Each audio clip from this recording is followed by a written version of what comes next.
ये आज समझाने का दर्शकों को मौका मिलेगा आपके मार्फत कि आखिर ये जो किडनी की समस्या है ये हो क्यों रही है। और हम इस पे ये भी जानना चाहेंगे, कई बार जो हम डायलिसिस की बात करते हैं तो डायलिसिस शुरू होने के बाद पेशेंट कितने लंबे अवधि तक उस पर चल सकता है, लेकिन उससे पहले हम ये समझना चाहते हैं कि आखिर ये किडनी की प्रॉब्लम आती क्यों है। देखिए, ये बिल्कुल सही बात है। जैसे जैसे सिविलाइजेशन बढ़ती जा रही है और हमारी लाइफस्टाइल काफ़ी मैकेनिस्टिक और एक फास्ट मोड में चल रही है, किडनी की बीमारियां काफ़ी बढ़ रही हैं। इसका सबसे प्रबल कारण तो ये है कि डायबिटीज़ का बहुत ज़्यादा एपिडेमिक रूप लेना। इंडिया में डायबिटीज़ ने बहुत अच्छे से अपनी पैठ कर ली है और वर्ल्ड की सब कंट्रीज़ में इंडिया को diabetic capital of the world कहा जाता है।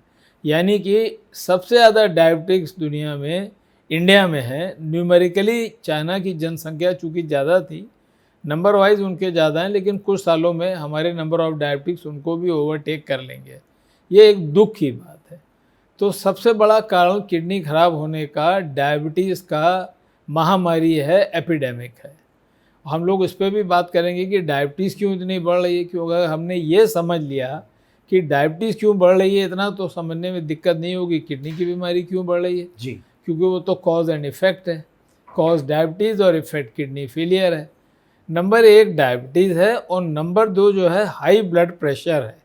हाई ब्लड प्रेशर जो है दूसरा मुख्य कारण है किडनी की बीमारी का, उसको अंजाम देने का। और एक बात और भी है, डायबिटीज़ और ब्लड प्रेशर जब ये दोनों आ जाते हैं मरीज के ऊपर तो ये 1 और 1 2 नहीं होते, ये 1 और 1 11 हो जाते हैं। बिल्कुल राहु केतु की तरह मिल के किडनी को ध्वस्त करने का काम करते हैं।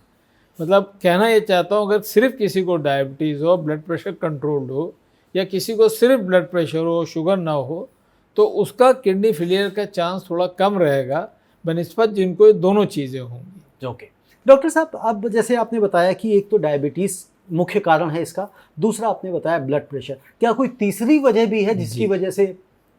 बहुत ज़रूरी सवाल है ये।